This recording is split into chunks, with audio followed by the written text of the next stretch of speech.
papo, esse diálogo. Eu vou compartilhar com vocês aqui uma tela só para todas conseguirem acompanhar comigo esses tópicos, tá?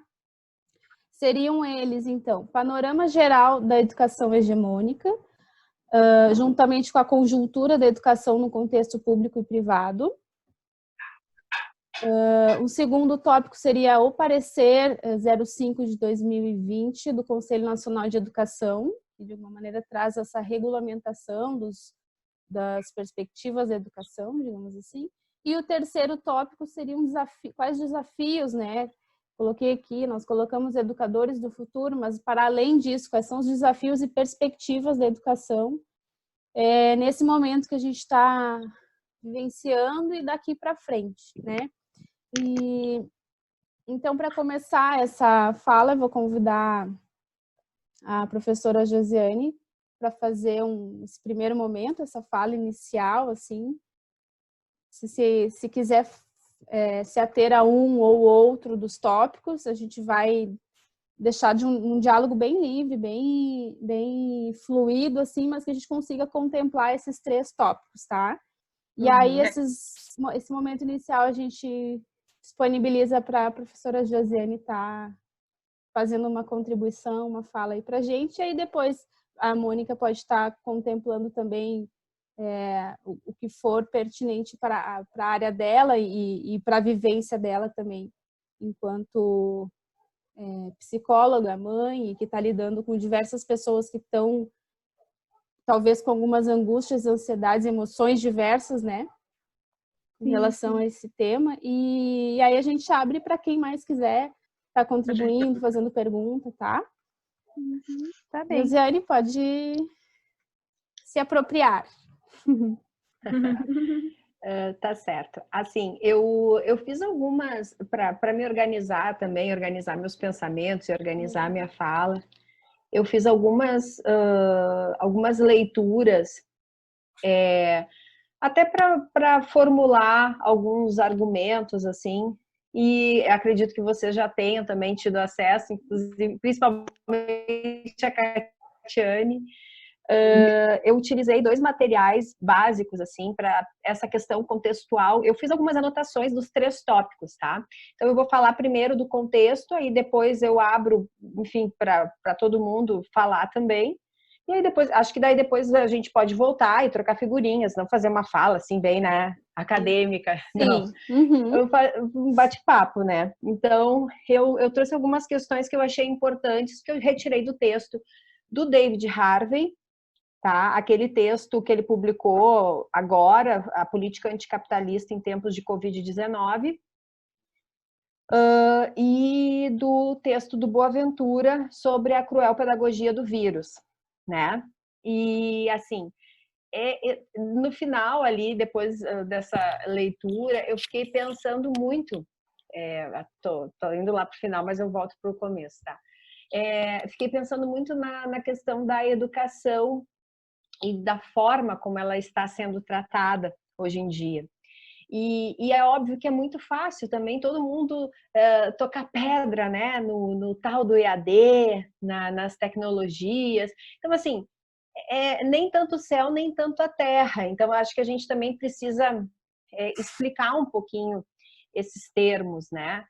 Explicar que o ensino remoto é diferente de EAD, que é diferente de homeschooling, enfim, são propostas diferentes. Porque senão parece que a gente coloca tudo isso dentro de um saco, é tudo igual. E não é. Bom, mas para a gente começar a conversa, então eu trago alguns argumentos do David Harvey e do Boaventura, onde eles colocam algumas questões que essa pandemia ela deixou muito claro. É óbvio que essas questões, muitas dessas questões, muitos de nós já nos demos conta disso e, inclusive, já discutíamos isso nos nossos trabalhos, nos nossos trabalhos acadêmicos, no nosso cotidiano, nas nossas discussões em sala de aula, nas discussões nas escolas, enfim, com pessoas próximas. Mas outras pessoas que não tinham se dado conta disso foram sensibilizadas, eu não vou falar que se deram conta, mas foram sensibilizadas a começar a refletir sobre essas temáticas, talvez num outro ponto de vista. E eu acho que isso foi bastante interessante, esse movimento. Bom, a primeira questão que ele traz, que eu achei oportuna trazer, foi a questão do mito conveniente de que as doenças infecciosas não reconhecem classe ou outras barreiras e limites sociais. E isso é algo que a gente vê muito, a gente escuta muito nos diversos discursos, né? E aí eu estou falando de discursos de políticos, discursos de empresários, na mídia aberta em geral, até na mídia fechada também, né? Pensando nos canais de notícia, principalmente. E a gente percebe que até existe uma verdade nisso, obviamente, que o vírus ele vai atingir pobres, ricos, classes mais abastadas e classes mais populares, mas eles atingem essas classes de forma bastante diferenciada. E aí eu acho que a leitura de classe social ela precisa, mais do que nunca, estar presente nas nossas reflexões. E eu achei muito importante isso, porque a gente vem de um discurso que prevalece dentro da academia que não aborda muitas vezes essa questão da classe social. Então, acho que a gente voltar, claro que eu não estou dizendo das nossas linhas teóricas, aí eu estou falando assim, tá, conheço o trabalho da professora Catiane, o meu trabalho, então a gente sempre falou sobre isso, mas a gente percebe que existe uma grande parte de outros trabalhos que não tratavam mais sobre esse tema, e acho que isso ficou muito claro para todos, né?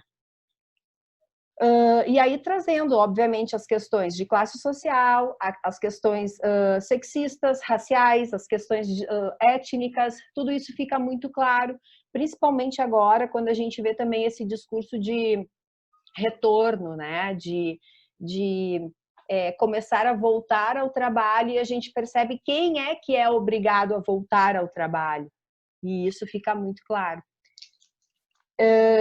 Bom, outra questão que o David Harvey traz nesse texto e que é muito importante é a questão da emergência do Estado, das políticas econômicas, sociais, de saúde e educacionais. Ele fala, né? Ele se pergunta quanto tempo isso vai durar? Pode ser mais de um ano, e quanto mais tempo durar, maior a desvalorização, inclusive da força de trabalho. Os níveis de desemprego subirão, seguramente, para níveis comparáveis aos da década de 30, na ausência de intervenções estatais maciças que terão de ir contra as políticas neoliberais. Bom, aí a gente percebe que existe um movimento mundial, principalmente a partir de 1980, de inserção das políticas neoliberais.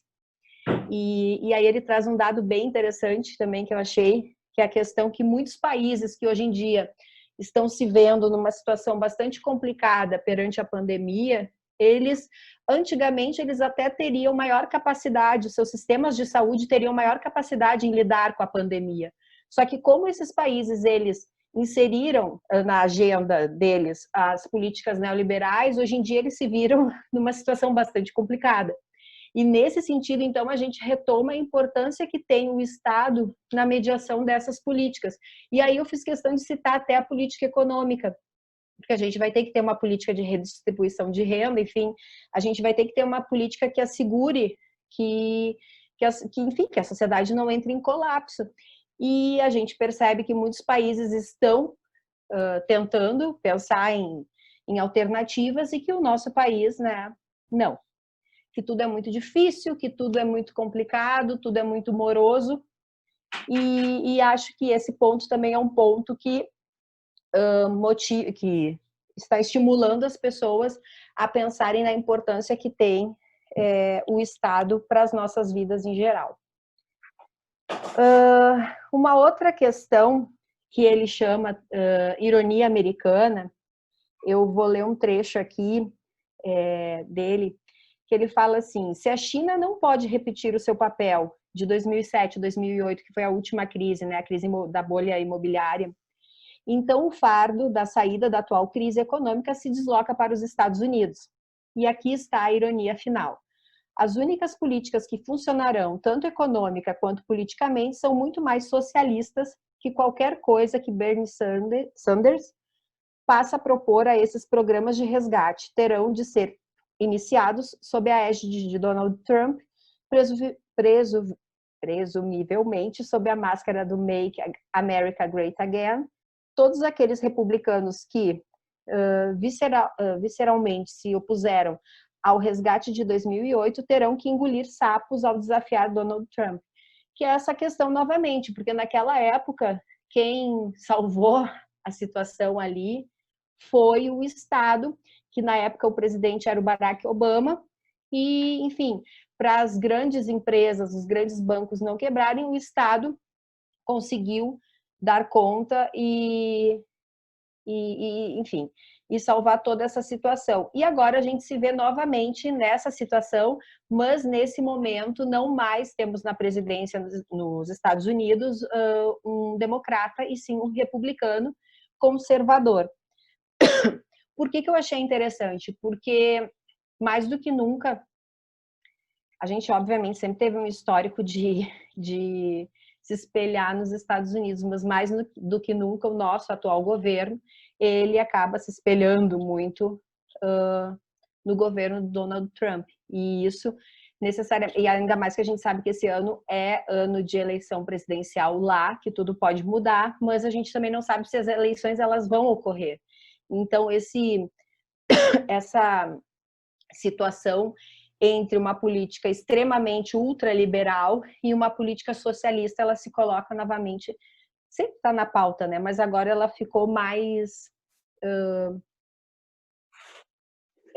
de mais fácil visualização, digamos assim, principalmente para os leigos. Bom, e aí eu trago, para finalizar então essa primeira parte, algumas questões que o Boaventura traz também, questões de contexto, que ele vai falar sobre alguns ensinamentos e expectativas em relação a essa pandemia.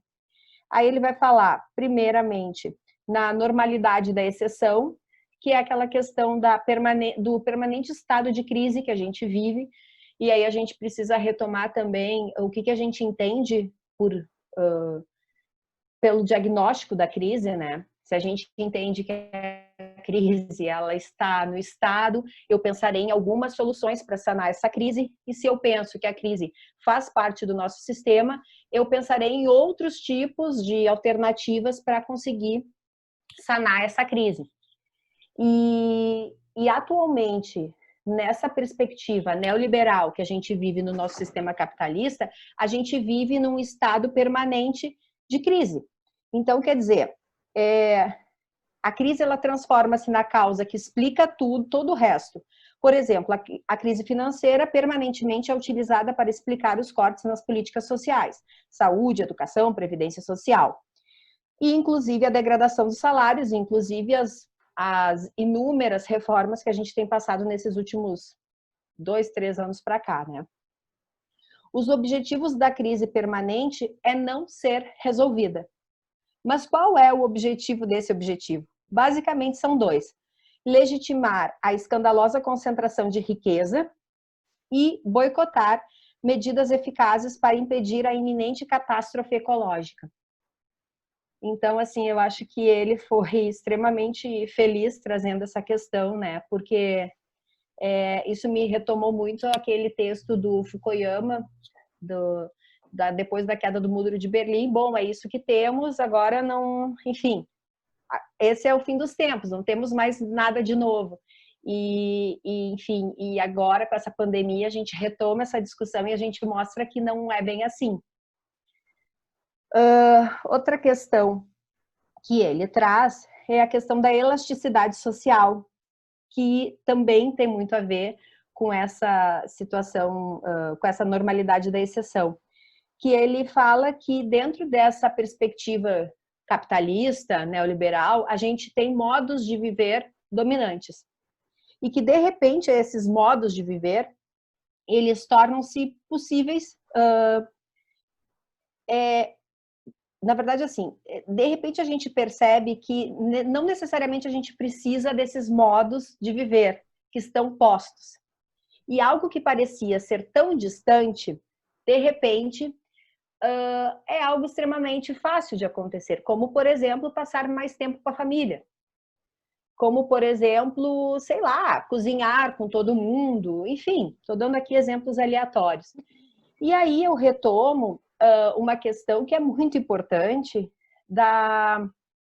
do sujeito social, que existe sim outras alternativas ao modo de vida imposto pelo nosso sistema, e que nós, seres humanos, somos seres sociais e nós nos constituímos historicamente. Então, quer dizer, ele coloca que o capitalismo não tem futuro enquanto modelo social. E aí, assim, retomando, né, todas as discussões do Fórum Social Mundial, enfim, são questões que voltam agora com essa pandemia. Eu acho que ganham força. E aí ele também traz duas últimas questões que eu trago aqui para evidenciar na nossa conversa. A fragilidade do humano, que ele fala da rigidez aparente das soluções sociais criadas nas classes sociais mais abastadas, né? Que é esse sentimento de segurança que essas classes tinham, e que, de repente, esse sentimento, por meio do surto, ele se pulveriza e ele, enfim, acaba. E aí ele fala que a tragédia estimula a solidariedade e que a gente agora, então, vive um movimento de regresso do Estado e da comunidade. Então, eu achei isso também bastante importante. E, para finalizar, a questão que os fins seriam uma expectativa, não justificam os meios, e aí ele fala que esperamos que a extrema-direita e a direita hiper-neoliberal fiquem definitivamente desacreditadas pós-pandemia, principalmente pelas políticas implantadas e não implantadas, né? Então, é uma expectativa também, acredito que todos nós temos em relação a isso. Eu acho que, enfim, eu trouxe essas questões para discussão. Não sei se era isso, viu? Sim. Não, com certeza, acho que todos esses elementos que você trouxe, eles são, digamos assim, a base das discussões que estão, inclusive, lá no parecer, né? Não sei se a Catiane gostaria de mencionar alguma coisa sobre isso depois, assim. Por exemplo, inclusive teve um vídeo que a gente assistiu no Congresso da Universidade Federal da Bahia, né? E eles trazem justamente essa discussão, assim, de toda a questão do neoliberalismo que está, digamos assim, se enraizando aí nas problemáticas do corona e para além da saúde, né? Acho que a Catiane tem mais propriedade para falar sobre isso. Não sei se você quer fazer algum comentário. Estão me ouvindo? Vocês estão me ouvindo? Ah, tá. Beleza, que eu fico em dúvida que meu computador deu 3 pane essa semana, amanhã ele vai para o concerto. Olha só, gente. Quem sabe a Mônica fala para a fala dela e depois a gente abre para conversar. Pode ser. Daí... Não, gente, eu tô amando ouvir. Quero continuar ouvindo. A Josiane fez uma fala assim que, nossa, porque assim, eu quero ouvir mais, eu quero ouvir vocês. Então, se eu falar um pouquinho, posso até falar um pouquinho, então, tranquilo. A gente pode fazer um diálogo com a Josi, entendeu? Sim, pra gente tentar, né? Isso. O que a gente pode fazer é trazer esses elementos que são bem de cunho, assim, de configuração da sociedade mesmo, e como isso implica na educação. Acho que a gente pode ir tentando direcionar para esse lado.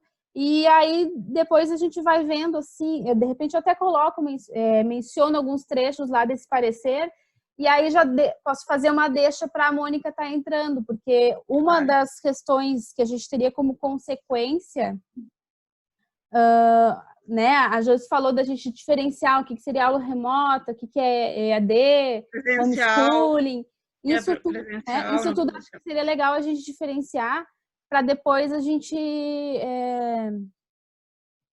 elencar, digamos assim, quais as consequências disso, inclusive na questão das famílias, do trabalho, né? Na questão da mulher que está, digamos assim, relacionada com isso, em termos de trabalho, jornadas de trabalho aumentadas, a gente já falou sobre isso em pontos anteriores. Então, acho que nessa que a Tiane quiser pegar um gancho nessa, eu queria pegar um social, a gente vai indo para educação, vai indo para a família, aí acho que isso, eu queria pegar um gancho na Josi, mas ainda trazendo elementos da conjuntura nacional e mundial na questão da educação, tá? Para nós tentar, porque quando começou todo esse processo do corona e que a gente fechou as escolas, eu sou professora de educação básica, né? Então, assim, eu brinco que eu sou que eu tô num momento, né, bem no sentido do chão da fábrica, a gente brinca, né? Que é o professor das séries iniciais, bem. Então, assim, o que da rede municipal de Gravataí, aqui no Rio Grande do Sul, né?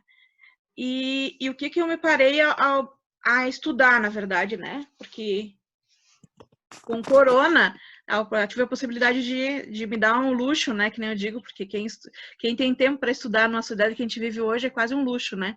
Para quando a gente está para trabalhador que trabalha 40 horas, eu demoro 4 horas de transporte por dia, mais 8 horas de trabalho, né? Então, mas aí o que eu queria trazer de diálogo com isso? Para dialogar com a Josi, né? Entender, primeiro, né, olhar para a educação dentro da perspectiva da relação dela como ferramenta, né, do capital, do capitalismo, do sistema, né, ferramenta ideológica, e olhar como ela, no Brasil, principalmente, como já estava em crise, né, nós tínhamos todo um problema, né, viemos com um processo complicado. Hã? Ai, desculpa. Oi? Não, pode continuar. Nós viemos com um processo complicado, antes mesmo do isolamento das escolas, a gente já está numa crise gigantesca, né? Desde quando começou né, as mudanças, né? No sentido daquelas PEC, todas, né, de corte dos gastos. O ataque à educação, ele vem, como a Josi diz, do neoliberalismo já é um processo. Essa transição entre o público e o privado, né? Então, assim, o corona, na verdade, ele explicitou as contradições que já existiam e agravou, né? Essa que eu queria trazer. A outra questão é trazer a discussão, assim, daí o que aconteceu? Eu comecei a ver como é que a partir da luta de classes, né, Josi, eu comecei a ver como é que se movimentava as forças dentro da educação na perspectiva da reorganização pós-corona, né? Então, eu fui atrás de tentar estudar todos o que internacionalmente os mecanismos internacionais, Banco Mundial, OSD, né, e Unesco estão demandando para o mundo, para a crise, né, e como é que isso chega no Brasil e como é que a educação hegemônica abraça isso e como é que isso está vindo para a gente, como é que isso a gente está acontecendo aqui no Brasil para nós, né? Então foi um pouco desse movimento que eu fiz, entendendo o macro para poder entender o cotidiano, como é que isso vai impactar lá na minha sala de aula, né? Como é que essa política lá do Banco Mundial está entrando. Então, logo que começou, só para partilhar com vocês, logo que começou o processo de isolamento, a OSD encomendou um relatório para Harvard, né? Junto com um dos diretores do Banco Mundial, junto com uma professora da Harvard, fizeram uma grande pesquisa no mês de março, com 800... agora me deu um... Eu tava com o número aqui. Me perdi até. Ai, viu tanto papel que eu anoto. Fizeram uma pesquisa gigantesca, né, nesse sentido. Essa pesquisa que eles fizeram com gestores, professores, sociedade civil, ministérios da educação, municípios, de todo mundo, né, para ver, jogaram questões sobre a questão do corona, um relatório, né, envolveu 300 entrevistas de 98 países, né, eles construíram uma base de dados e a partir dessa base de dados eles construíram 25 determinações que vão reger o que o Banco Mundial tá demandando para os países, né, para esses mesmos países, e o Brasil é um deles, né, para implementar pós-corona, né? E aí tem todos os desafios que vem tudo. Tirando essa questão do documento, que só isso dá uma aula quase, se for discutir, né? Dá até um calor só de falar, porque tem várias questões que demandam, assim, a gente refletir. No Brasil, quem vai responder a isso é o Todos pela Educação, né? Vai ser o braço que vai responder isso. E todos os novos agora, por exemplo, como é que chama? O Somos, todos os braços, as organizações que estão surgindo, que são plataformas, né, que trabalham com educação e tecnologia, a Fundação Lyman, outras também, agora não vou lembrar todas elas de cor aqui de cabeça. Bom, Ayrton Senna. Ayrton Senna, exatamente, era isso que eu estava querendo lembrar. Essas organizações, então, elas sentam na mesa para discutir, né? E aí eu tentei olhar, estou tentando estudar o que essas organizações estão organizando a partir das determinações do Banco Mundial e ao mesmo tempo, como é que nós, trabalhadores, né, da educação do Brasil, estamos nos movimentando também. Então, eu fui atrás de ver as coisas. Dentro da esquerda, vou botar assim bem, dentro da esquerda, as correntes, como é que as correntes estão se movimentando em relação a proposições, né? Qual é que são como é que nós vamos se organizar à frente à alavanche que vai vir que está vindo aí na frente em relação à precarização do trabalho do professor, né? Que aí eu queria entrar nesse sentido, né? Que é, na verdade, para mim, o Covid, ele tem toda além da questão da tragédia, toda essa questão de trazer várias coisas, tem muita coisa legal que a gente pode discutir, as partes boas, mas a parte trágica é que ele é um grande laboratório social para o capital, né?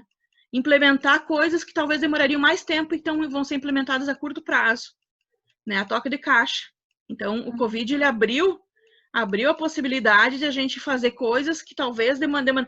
Por isso, o cara, por exemplo, eu ouvindo a entrevista, eu vi vários webinários, várias lives da educação na perspectiva do capital, e eles encaram todo esse momento como uma grande... O Lyman mesmo, ele deu uma entrevista na Folha que ele diz a grande oportunidade, né? O mercado é todo o processo. Eles por exemplo, o Somos, eles cresceram o que seria em 5 anos, eles cresceram agora, entendeu? Em termos de mercado.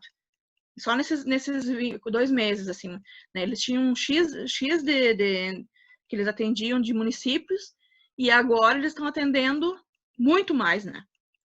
Mas aí, o que eu estou trazendo todas essas informações, é muita coisa, né? É trazer no sentido de que o meu foco é nós discutir a precarização do professor e, ao mesmo tempo, a precarização do trabalho do professor, né? Na perspectiva de nós olharmos para o que vem pela frente, assim, ó, de que eles já estão usando esse termo, inclusive o Capital está usando os professores do futuro, né?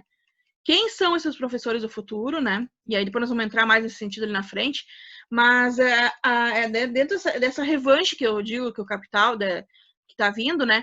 Que vai exigir de nós, das famílias, né? Da sociedade como um todo, um processo muito grande que eles estão chamando de o Banco Mundial chama resiliência emocional, né? E aí ele trabalha que nós, professores, deveríamos que ser resilientes, né? E, então, assim, não podemos se rebelar nem se revoltar, né? Nós temos que continuar sendo boas ovelhas, como dizem os pastores, né? Mas eu queria trazer um pouco, era isso, né? E, se eu não me engano, era uma outra questão que eu queria trazer, é essa questão de que eles estão dizendo que é o grande momento, né, da história. Então, de fato, eu olho esse momento como uma janela histórica, sim, de possibilidade, né? Para muita coisa, né, gente? Para um período, a gente vive, como dizia o Mesaros, né, uma barbárie social, né? Ele tem um livro, inclusive, o Steve Mesaros, que ele fala sobre isso. Então, assim, a gente, mas ao mesmo tempo abre a possibilidade, né, dessa mesmo processo se transformar numa forma de organização, de auto-organização popular, né? Então, abre um campo de possibilidade. O problema é que eu, olhando a nossa, só pelo Brasil, nem olhei muito a América Latina, né? Uhum. Olhando pela nossa organização do Brasil, nós estamos muito complicado, né? Nós não temos uma organização hoje da classe trabalhadora que dê conta do que está sendo reorganizado a partir do trabalho, né? Porque a questão da crise do que eu falei da educação, ela se liga à crise maior do capital que a Josi trouxe, que é a questão, na verdade, que nós vivemos o pico da crise agora, e a gente começou a ver ela e ela se sincronizou junto com a crise do Covid. Mas, ao mesmo tempo, nós estamos enquanto sociedade, nós estamos vivendo uma grande crise de superprodução, né, de mercadoria. Por isso que há toda uma luta geopolítica e tudo, se a gente entender. E a educação, ela é a última instância, na verdade, do processo de expropriação, né? Dentro do Estado, de transformar as questões sociais em mercadoria. Já é um tempo, né? Desde que entrou o neoliberalismo, mas agora mais forte ainda. E a questão, assim, de nós também dizer, assim, né? Que nesse sentido de falar sobre a questão de educação remota, né? Então, assim, olhando como o parecer lá, 05, coloca, na verdade, né, no contexto, como as orientações, na verdade, todas essas orientações que estão no parecer, elas estão conectadas com esse documento do Banco Mundial. Todas elas, sabe? Isso depois que eu li o documento, eu entendi mais ainda as orientações e principalmente assistindo um webinar do cara que é do conselheiro de Educação Nacional, que é um dos que escreve, né, na verdade, está sistematizando. E ontem eu assisti esse webinário e ele colocava muito isso sobre essa questão da gente vai ter que ter todo um cuidado, né, em relação a como vai ser esse processo com as crianças. Então, vai vir uma série de protocolos, todo um conjunto, isso a gente vai entrar agora, dá quase só um momento só para isso, né, do pós-Covid. Mas, para finalizar aqui, nessa questão dos professores e dessa questão da educação presencial, não presencial, são todos esses nomes que a gente pode só mudar a forma, todos esses nomes nada mais é do que explicitar ainda mais, na verdade, para mim, esse grande ataque, né, que a gente vive na educação e na desvalorização. Agora, com o Covid, o que se explicitou também foi a importância do professor, né? Assim como o trabalho, né? O trabalho que se falava que a gente ia viver uma sociedade sem trabalho, a gente explicitou os trabalhos essenciais. Quem está na rua hoje são, de fato, que é a força produtiva do país, né? Então, assim, a gente tem que pensar também enquanto movimento do capital, né? Porque, a gente tá falando, todo mundo tá Não, tem uma parcela que tá na rua, outra parcela não tá, né? Então, assim, então dá várias reflexões sobre essas questões, são muitas coisas, gente. Desculpa que a gente acaba, vai indo, Tudo né? bem. E essa questão, assim, também essa questão de nós termos que desenvolver uma série de novas, por exemplo, habilidades, né? Essa questão por exemplo, eu falei do experimento social, né? Do home office, da questão de a gente ser youtuber, ser roteirista, ser influencer, né, professor, né? Então, tudo isso vai demandar muitos problemas psicológicos também, uma doença, além das coisas do Covid, o tensionamento, né? Porque a gente não é preparado para fazer essas. Não quer dizer que a gente não possa desenvolver essas habilidades, tudo bem. Só que o problema a que custo, né? E tudo isso que a gente está passando. E que era outra coisa? Mas eu acho que era isso, gente. Para não me alongar, que eu já falei demais até. Só para sobre a precarização.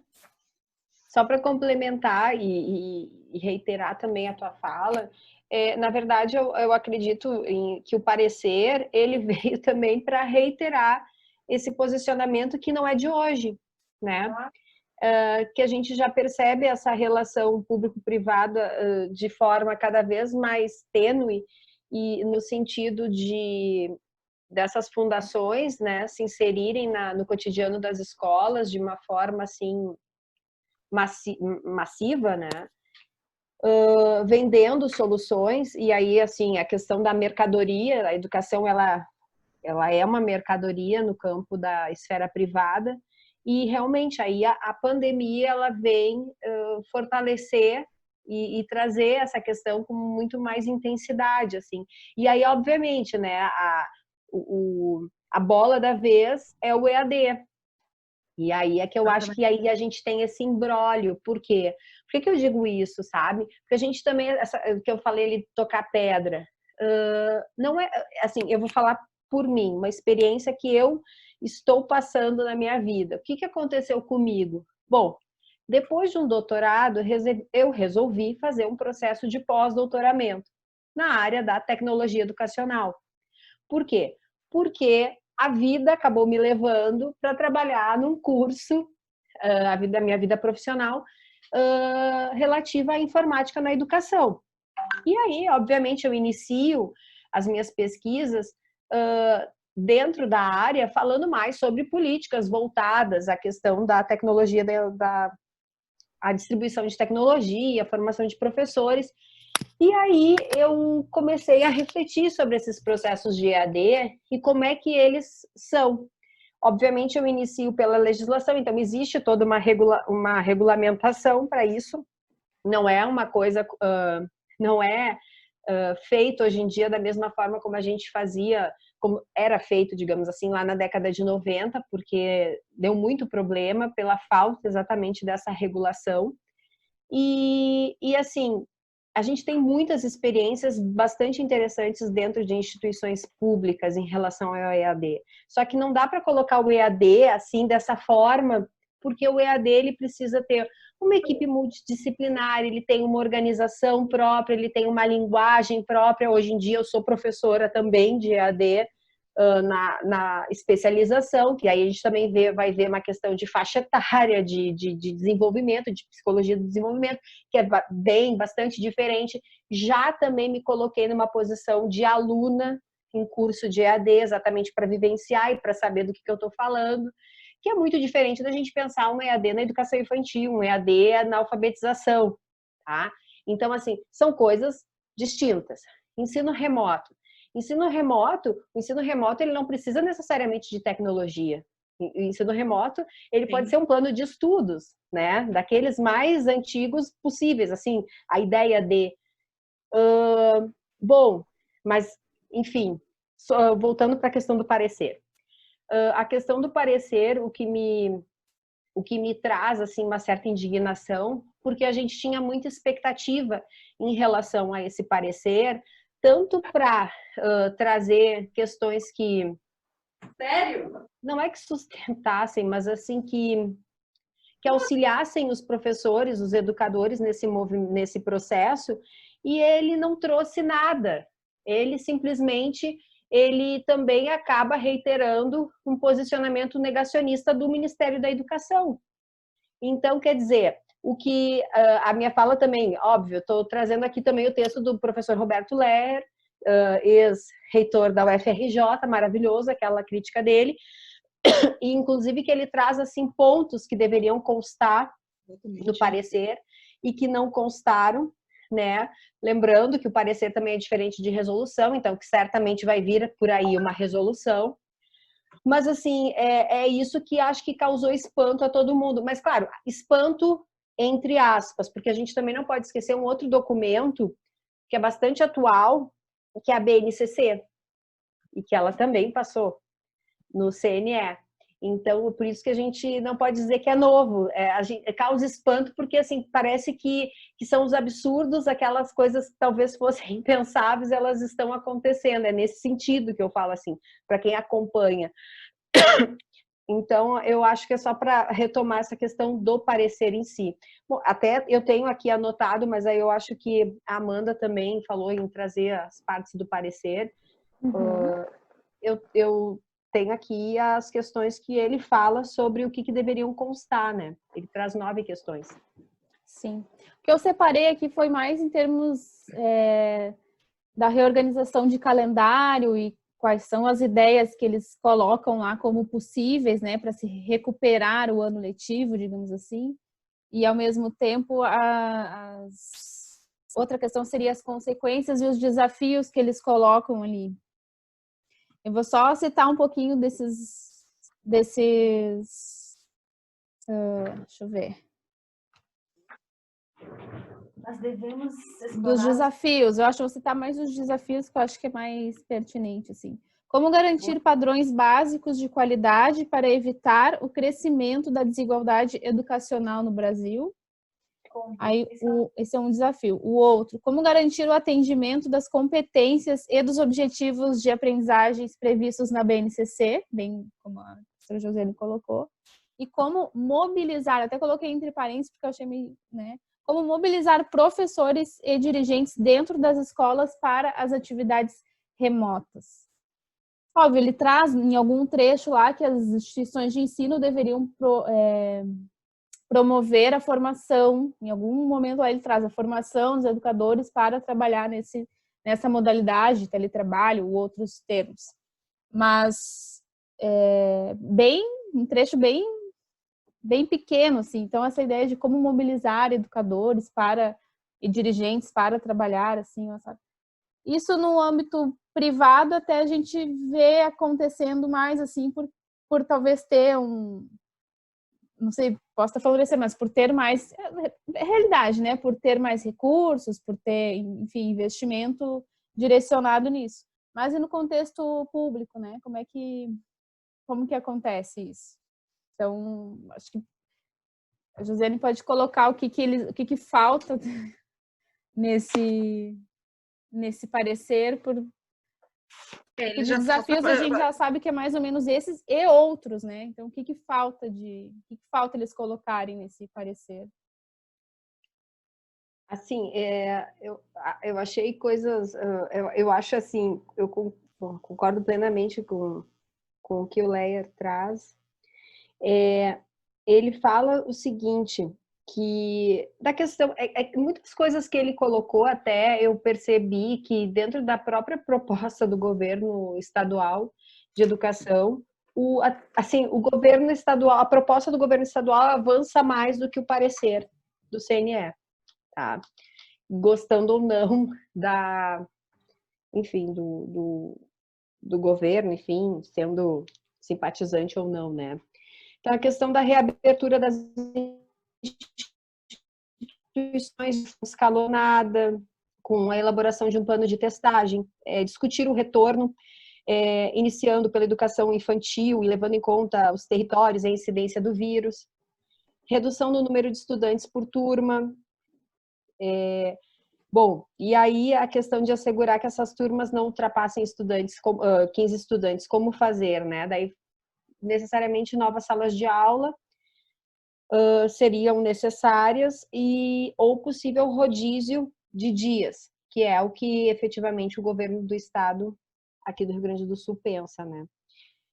Planejar a realização de numerosos novos contratos de docentes para atender a redução, isso é o que o professor Leyer fala, né? Uhum. Numerosos contratos, novos contratos de docentes para atender a redução do número de estudantes por turma e para reforço escolar. Isso não vai acontecer, isso certamente não vai acontecer.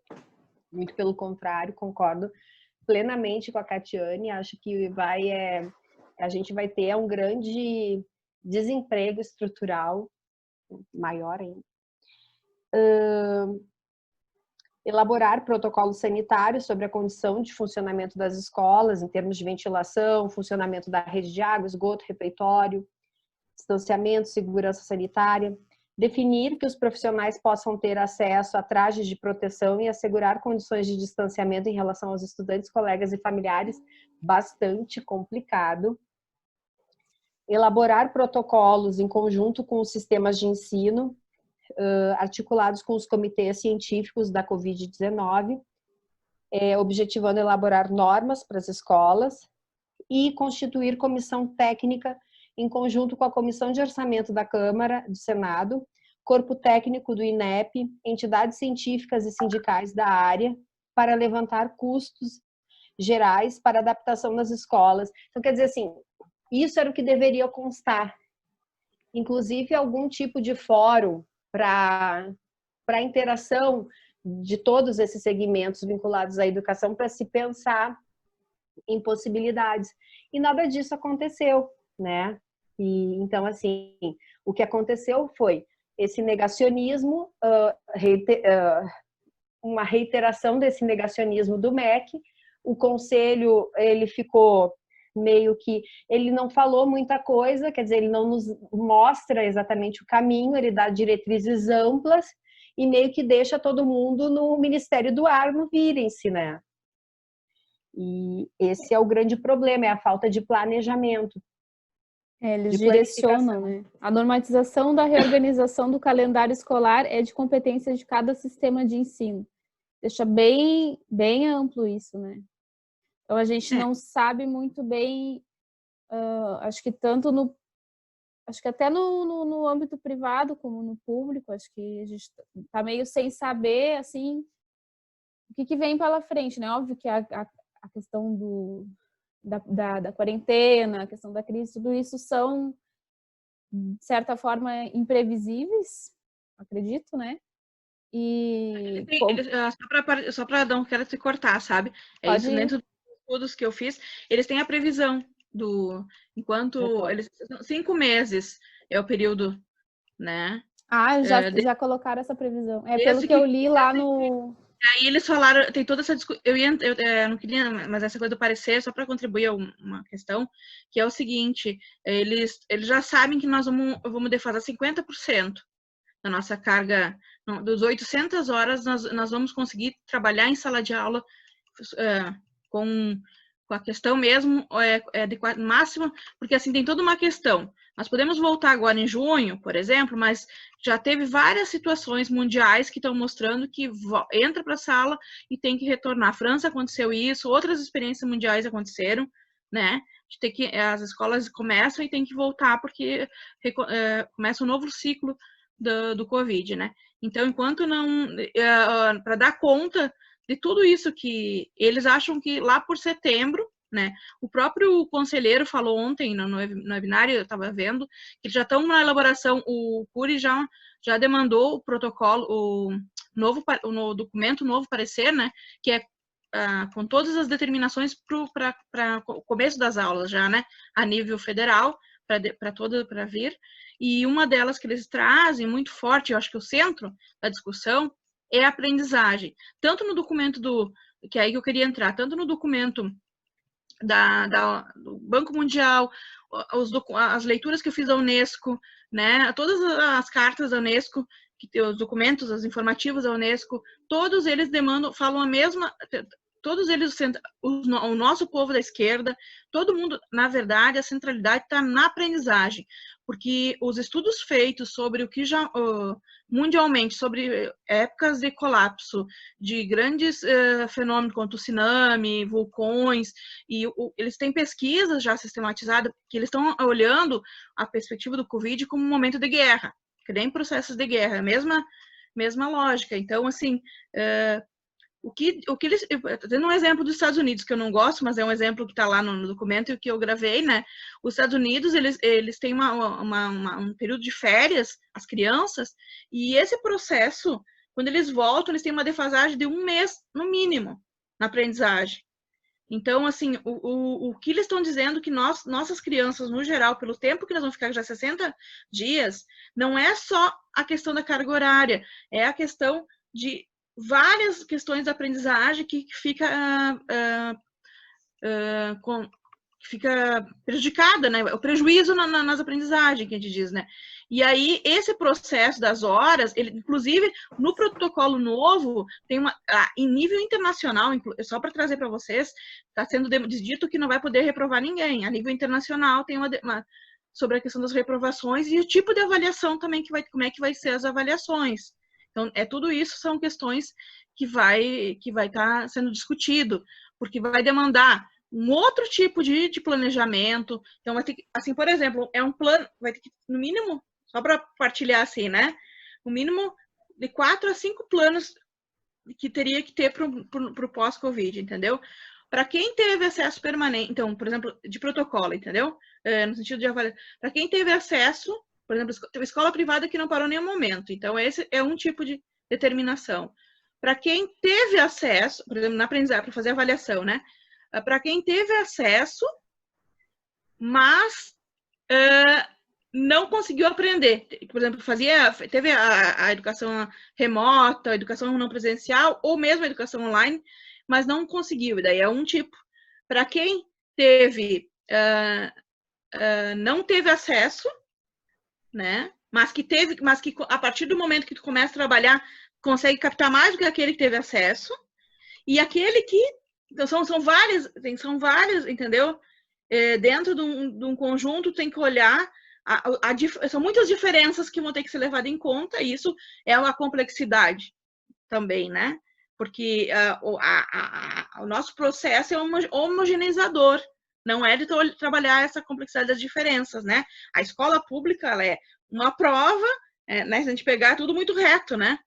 E demanda uma outra perspectiva, né? De trabalho pedagógico, de trabalho como um todo na escola, né?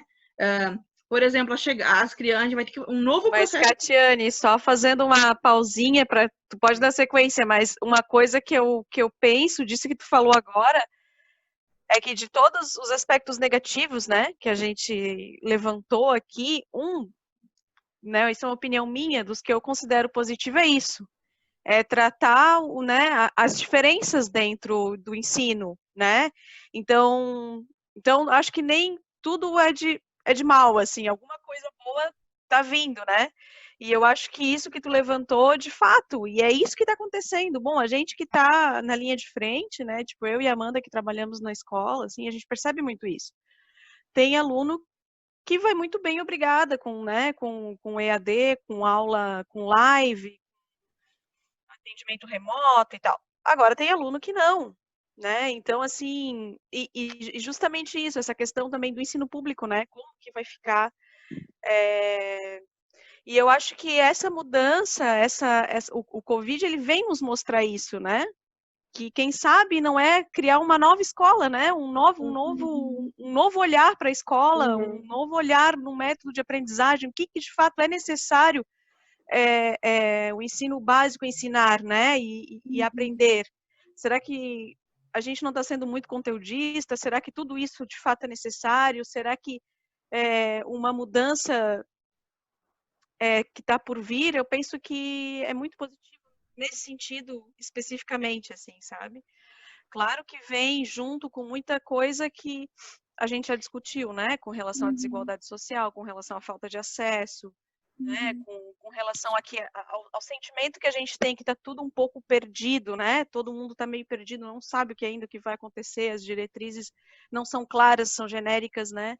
De modo geral, até porque também acho que a gente está vivendo um momento que historicamente a gente nunca viveu, né? Então, por exemplo, eu acabei de ver uma notícia que na China, em uma cidade da China, tiveram que fechar as escolas, todas as escolas, porque eles estão com suspeita, não é algo concreto, mas existe suspeita que o Covid já sofreu mutação naquela cidade. Então, aquela cidade havia retornado à sua normalidade, entre aspas, né? Porque estava, claro, dentro dos protocolos de volta, né? De retorno, mas... E, de repente, ressurge o Covid que, né, eles estão ainda em fases de estudos, que provavelmente deve ter sofrido uma mutação. E, óbvio, né, o vírus, ele sofre mutação, né? E é igual o vírus da gripe. Tanto que, né, que a gente tem que tomar vacina, etc. E tal. Então, assim, é um desafio muito grande, né? E para nós que estamos envolvidos, né, no meio da educação, que somos educadores, é um desafio maior ainda, né? Então, só queria dar essa pausa, mas pode retornar a tua fala, que está bem legal. Não sei se é nosso tempo, a gente né, tem que ver, porque a Mônica também ficou de dar um... Eu ia pegar o gancho da tua fala e da Luana. Eu sempre quero chamar de Laura, é a Luana. Mas eu, assim, acho bem importante, né, o ponto negativo, o ponto positivo, né, a Catiane, né, num contexto geral... Só para dialogar contigo. Isso. Nada é bom ou ruim, né? Tudo acontece aí. Mas o que a Catiane trouxe, né, nessa perspectiva de ter que olhar para as individualidades, né, o professor, a professora ter que olhar para essas individualidades, acho que está levantando aí um aspecto de saúde mental do professor, né? Que já está adoecido, já vem adoecendo há bastante tempo e já se apresenta muito adoecido no habitual, né? E aí pensar nesse professor, nessa professora, né, de ensino médio, de ensino público, de ensino fundamental, que usa como um mecanismo psíquico, maciçamente usa um mecanismo defensivo que é não enxergar essas diferenças de individualidades, essas subjetividades, para dar conta da tarefa de ensinar, né? Então, ter que modificar, ter que mexer em estrutura defensiva do psiquismo já é algo que, se não tiver um amparo, um enquadramento, mas principalmente um amparo que venha do Estado, né, que venha dessa política, né, que venha do governo, a gente vai ter, já temos um quadro de diminuição de funcionários, né, de trabalho, de emprego, e a gente vai ter uma outra diminuição que vai ser pelo adoecimento também. Porque a gente está vivendo um período na educação e em todos, né, de suspensão, né, tá tudo em suspenso. Não tem como fazer planos, não tem como fazer projetos, não tem como né, porque a gente pensa que hoje fala, mas amanhã já é outra coisa. Enquanto estávamos aqui falando, a Luana trouxe um dado aí de uma informação que surge agora. Então, as coisas como estão nesse sentido, né? Mas eu acho que eu queria levantar mais isso, sim, que a Catiane trouxe, pensando nesse maior esgotamento do professor em pensar as individualidades. Assim, acho que isso é um aspecto muito importante ser levado em conta também. Eu acho que tem outro aspecto que eu concordo com a Luana, que sim, a gente faz a crítica, mas a gente também tem que pensar o que isso também traz de bom. E eu acho que uma das questões que vem à tona é a questão da formação continuada do professor, sabe? Porque, mas eu digo uma formação continuada não na obrigatoriedade, assim, eu digo uma formação continuada com uma motivação que eu quero. Que deu amparo, e que deu amparo, né? Por que eu digo isso, assim? A Catiane usou um termo. Sim, fala depois, se der tempo, eu quero falar sobre isso. Educação online. E aí eu fiquei pensando assim, ó, existe também uma diferença entre educação online e EAD, tá? E a educação online, ela é uma educação que a gente fala que ela não é à distância, porque ela visa exatamente que tu se sinta acolhido e acompanhado durante todo o processo independente. É uma educação ubíqua, que não necessariamente tu precisa ter momentos só síncronos, né? Pode ser momentos assíncronos também. E aí, sabe o que eu me remeti? Eu me remeti a situações, e aí não do ensino público, mas do ensino privado, que fazer educação EAD, dando 50 minutos de aula, fazendo as crianças ficarem a manhã inteira na frente do computador, dando aula expositiva numa live, não é EAD. Entende? Então, assim, eu acho que a gente está percebendo que a gente pode sim utilizar essas ferramentas, mas como é que a gente vai poder tirar o melhor dessas ferramentas? Porque elas estão aí para nos auxiliar, elas já fazem parte da nossa vida. Vocês entendem que, assim, ó, eu acho que a gente não pode mais negar isso, sabe? E é nesse sentido. O problema não é a tecnologia, né? O problema é como é que a gente usa essa tecnologia. E como é que se gesta esse processo, né? A serviço de que ela está e com o objetivo de quê? Com certeza. Porque, na verdade, assim, Catiane, se não existisse a tecnologia, a gente não estaria aqui conversando, todo mundo aqui. Então, assim, nossa, isso é muito positivo. A gente pode utilizar essa tecnologia de uma forma muito legal. E, então, assim, eu acho que esse é um incentivo. Nós somos seres tecnológicos, né, Josi? Não, então é isso. Nós surgimos como espécie, a gente já faz tecnologia. Então, já faz tecnologia, exato. Uhum. Passo a palavra para vocês. Só uma coisinha rápida em relação ao que você falou sobre essa questão da formação continuada. Então, eu quero trazer assim, ó, por exemplo, eu faço parte Uma rede que quem é responsável pela formação dos professores é o sistema positivo, né? E nós estamos tendo uma formação agora continuada que é ridícula. Que eu nem gosto dessa palavra, porque ia dar um palavrão. É do Entendeu? estado, né, Catiane? Não, do município. Do município. Uhum. E é considerada a educação. Top. A gente vivencia isso no âmbito privado também. Eu e a Amanda vivenciamos isso já. Não é a positiva, é uma outra rede, mas a gente fica... Por exemplo, vou partilhar. Eu estou fazendo as redes são complicadas, né? Mas por essas redes que prestam esse tipo de serviço apostolado e tudo, né? Mas assim, ó, por exemplo, nós estamos fazendo uma formação de professores agora em época de Covid e que nós estamos fazendo uns cursos de formação, né, da BNCC, todas essas coisas, tudo que tem que fazer com obrigatoriedade. Eu fiz uns 4 daquele do AvaMec, né, já, até porque eu tenho dificuldade, e esse que nós estamos fazendo, que Aprende Brasil, que é a plataforma do Positivo, né, nossa, é horrível. Hoje eu fiz uma aula da escola nova escola, quer dizer. Nova escola, lá no Facebook, que era sobre planejamento de aula de história a partir da BNCC, que tipo assim, eu passei, isso que esse nosso curso é para 3 semanas, eles deram coisa que tu faz em 3 dias, entendeu? E umas tarefas ridículas, assim, parece que é para quem não pensa, sabe?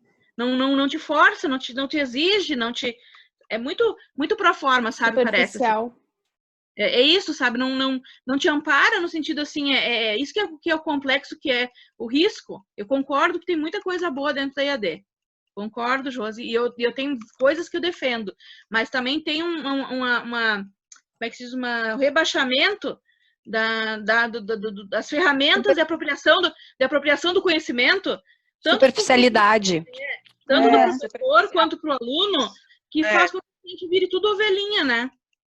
Aí só continue fazendo. A massificação de uma forma como se fosse um nivelamento por baixo, assim, né? Um negócio. É porque assim a gente tem que tomar cuidado, porque geralmente essas plataformas, o que acontece, o que eu vejo, né? Que eu trabalho nesse meio da educação privada, então a gente consegue enxergar isso por uma outra perspectiva, que é a seguinte: é porque eles estão vendendo para ti um produto, entende? Então, assim, se a coisa for muito complexa, se a coisa fizer você pensar demais e você desistir, porque, né? E isso pode acontecer, eles já recuam, entendeu? Bom, tanto eu quanto a Amanda, a gente trabalha, né, numa instituição privada e a gente percebe muito isso, né, Amanda? Então... E eu acho que tu lá no outro lugar que tu trabalha percebe ainda mais, né? Eu trabalho na também. Também, porque assim, até um pouco menos, sabe? Eu acho que na escola eu percebo mais isso. Porque é um produto. E assim, o problema de tu mercantilizar a educação é esse, né? Esse é o problema. Esse é o maior problema. Entendeu? Quando tu vai mercantilizar a coisa, tornar a educação como uma mercadoria, gente, agradar cliente, entende? Então, assim, tem isso também, eu concordo com a Catiane, eu acho que a tecnologia, ela tá aí, né? O sistema de informação, ele tá aí ao nosso serviço, né?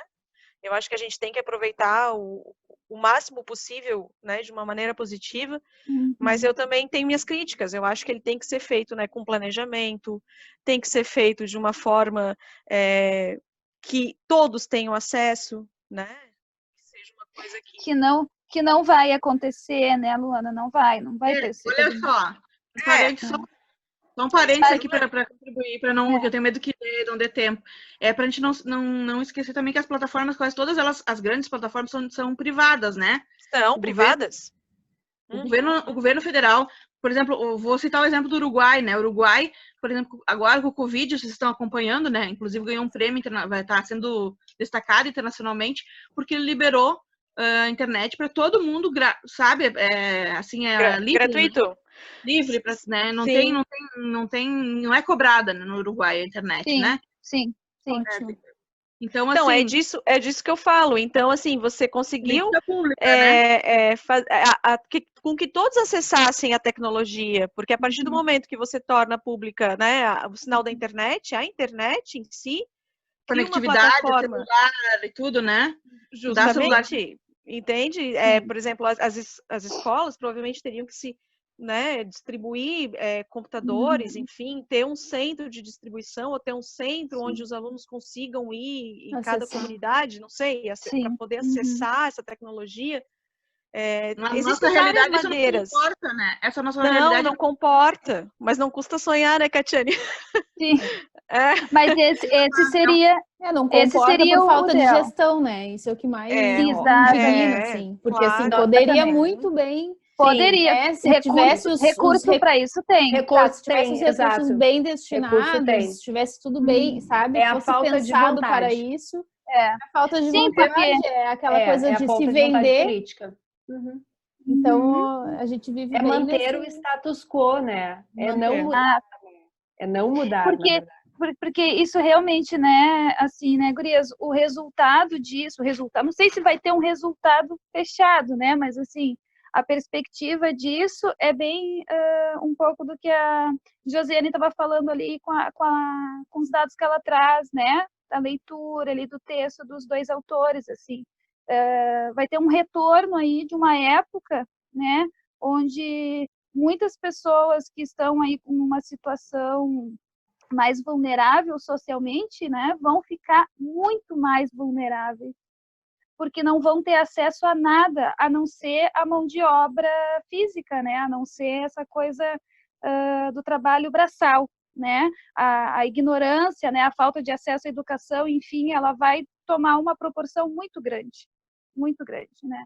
E eu fico pensando assim, né, eu faço uma analogia mais digamos assim, psicológica mesmo, né? Aqui onde eu moro, por exemplo, né? Eu moro na Lomba do Pinheiro, em Porto Alegre, um bairro que praticamente pode ser considerado como uma cidade, tem em média 200 mil habitantes só nesse bairro aqui, faz divisa com Viamão. E a minha rua é uma rua sem saída, e do lado da minha casa tem uma creche que está fechada, né?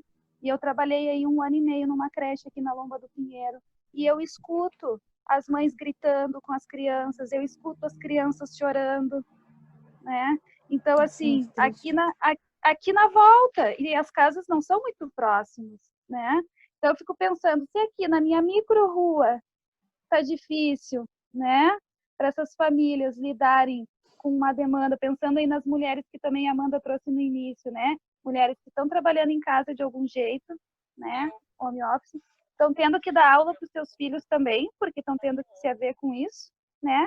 E ainda com as tarefas de casa e toda a rotina de um dia inteiro. O trabalho, assim, em casa parece que, eu estou em casa. Não, é muito pior, muito pior. Não, eu estou vivendo isso, Mônica. A gente está trabalhando em casa. Eu estou trabalhando em casa, tenho filho de 4 anos, né? Tenho casa, tem almoço, tem isso, tem aquilo. Tá tudo certo, né? Tendo tudo, tá um caos, né? Assim, sim, então digamos, às vezes né? as pessoas me perguntam, não, eu não tenho nem tempo de ficar entediada, porque assim, isso não acontece comigo, porque eu não tenho tempo para parar para pensar ainda, sabe? Não te preocupa, Luana. O capital, ele vai forçar a tirar nós das nossas casas, quem tem filho, mães, porque assim, ó, a demanda de botar o povo na rua, por mais que tenha uma certa pressão, né? E precisa muito dessa força do trabalho feminina na rua, né? Então Pois é, Catiane, mas eu vou te confessar que eu não tenho coragem de aí vai partir botar muito, meu vai filho partir. na escola, sabe? Se eu conseguir ter essa opção de segurar ele esse ano em casa, desculpa, eu vou segurar, porque assim, eu como mãe, né, antes de tudo, eu sou mãe, tipo, eu não tenho coragem de botar ele e principalmente que ele tem 4 anos, né, gente, assim, não tem obrigatoriedade nenhuma ainda e etc. Enfim, eu não tenho coragem. E o quanto isso, né, isso que a Luana está falando, fala disso tudo, né, o quanto vai partir individualmente de cada um de nós, como que vai articular uma questão que é social, né, a questão do trabalho, a questão da educação, né? Porque nem governo, nada, vai ser muito individualizado. As escolas vão ter que se organizar de uma maneira individual, partindo de cada profissional que está ali. As famílias também vão se organizar de uma maneira individual, pensando, bom, meu filho não vai para a escola, eu não vou voltar. Ou daqui a pouco vai ter aquela outra família que eu vou fazer, que não consegue, não tem nem recurso para sequer... mas claro, vai muito da realidade, né, de cada um. Exatamente. Tem gente que não tem essa opção, né? Que se não exatamente. trabalhava, né? Exatamente. É uma coisa, é uma situação muito complexa mesmo, né? Bem complexa e que parte do pessoal de cada um e da necessidade e da individualidade de cada um.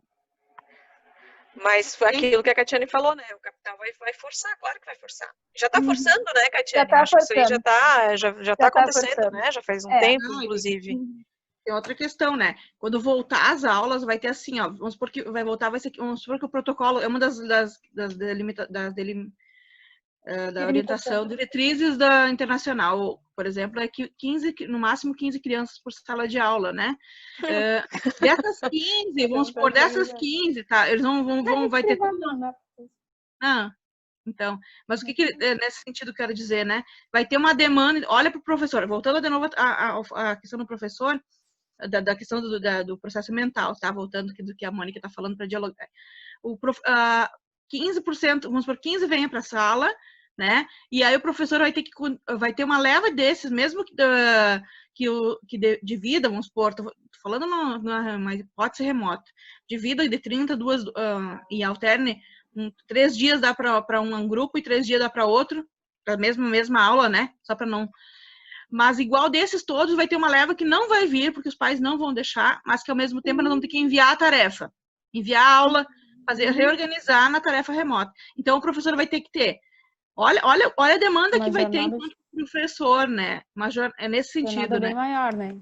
Então, nós temos várias questões aí que vão nascer, né? Nesse sentido do desafios, né? Na verdade, para nós. Sim, com certeza. E isso que tu trabalhou com um cenário muito legal, que eu não... A princípio... Acho que se voltar, óbvio, vai ter que ter alguma estratégia de reduzir o número de alunos por sala de aula, né? Porque a gente sabe que, imagina você trabalhar com 30 alunos dentro de uma sala de aula, né? No momento que a gente vive. Não tem sem contar que o primeiro mês de aula no mínimo um mês de aula para começar a criar hábito. Gente. Sim, sem dúvida, porque é cultural, né? Por exemplo, pegar crianças que nem os meus pequenos e dizer para eles que eles não podem correr, que eles não podem se abraçar, que eles não podem se aglomerar, entendeu? Olha, tem que ficar com máscara, gente. A criança, ela vai correr com máscara, ela vai se a gente fica agoniado com aquela máscara, imagina eles. Não tem condição, não tem nem... Eu fico pensando no Gael, né? O Gael, eu tenho convivendo com ele direto, às vezes eu saio com ele, não sei, vou no mercadinho, ou atravesso a rua aqui e vou até a casa da minha avó, que a minha avó tem um terreno grande, levo ele para correr, subir em árvore, etc. E eu disse, Gael, vamos botar máscara para ele ter lá. Dá 1 minuto, eu olho para ele, a máscara já tá aqui. Aí eu levanto, arrumo. Aí ele começa a correr, quando eu vejo ele já tá sem, já largou em algum lugar, e por mais que eu explique, e ele entende, né, que eu já expliquei para ele, é um bichinho invisível, e ele entende, mas então, essa dimensão... É mais forte que ele, sabe?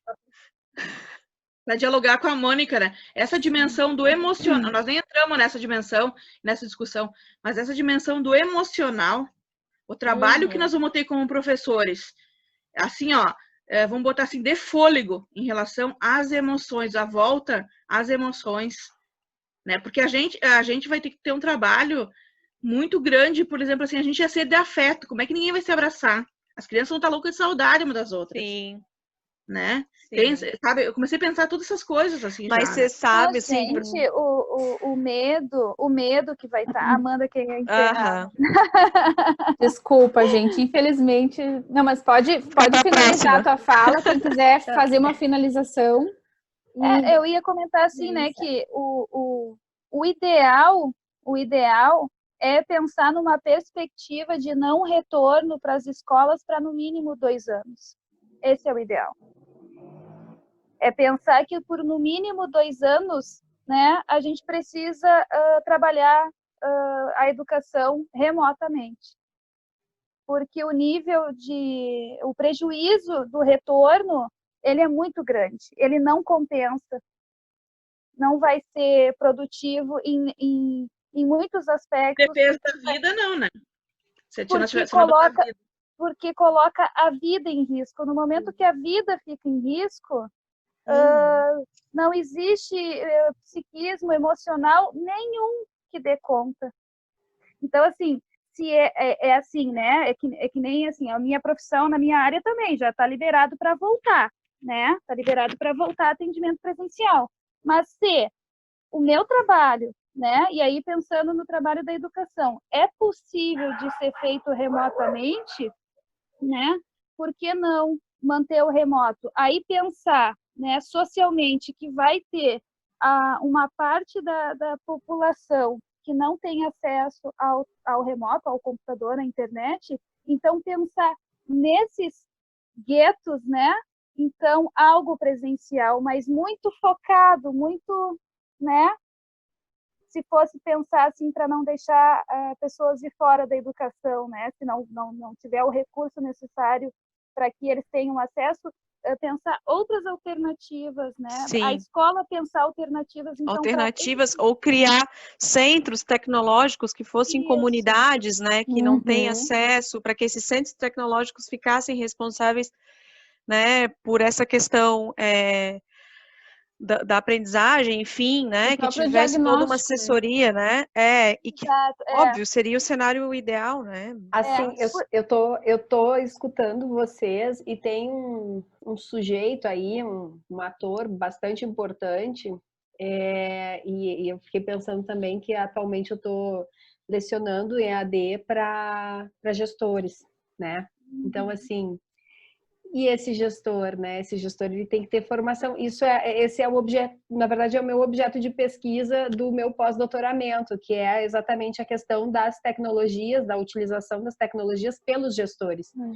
E eu percebo assim que eles estão agora na fase final, né, de TCC, e que o grande problema deles é isso, assim, eles também não sabem o que fazer, sabe? E então vocês estão falando das crianças, mas a gente tem que pensar assim, os gestores vão ter que Lá lidar em cima, né? com um grupo de docentes que também vai chegar com todos esses problemas e que, enfim, é bastante desafiante, assim, tem muita questão que a gente precisa pensar.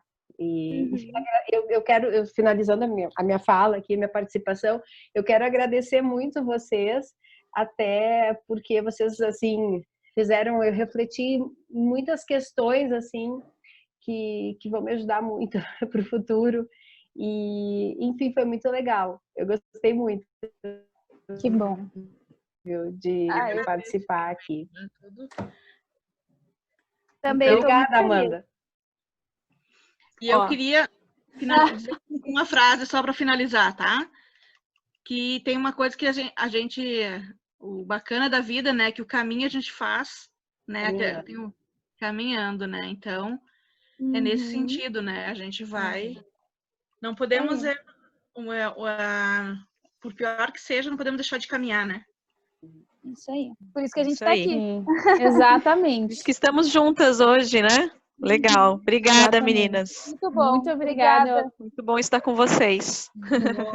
Então, eu vou finalizando aqui para, né, agradecer a primeira participação de todas, né, da Josi, da Mônica, que vieram como nossas convidadas, assim, mas a Catiane e a Luana também estão sempre fazendo colocações bem boas para a gente poder refletir em conjunto.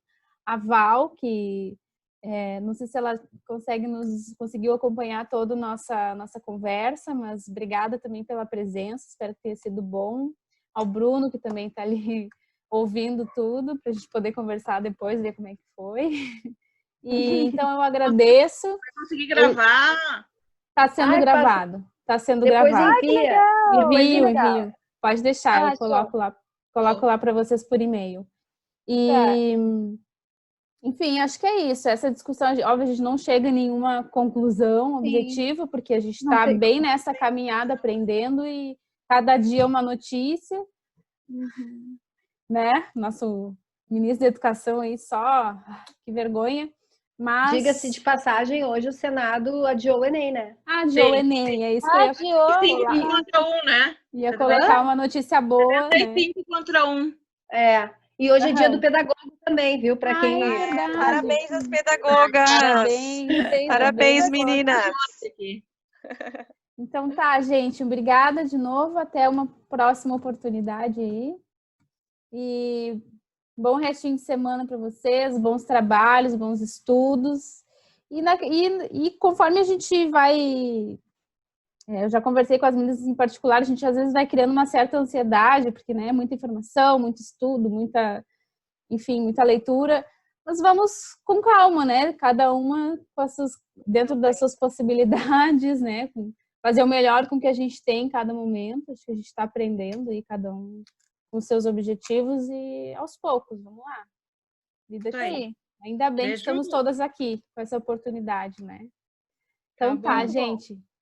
Tá bom, Mandinha. Beijo, meninas. Boa noite. Boa Até a noite. próxima.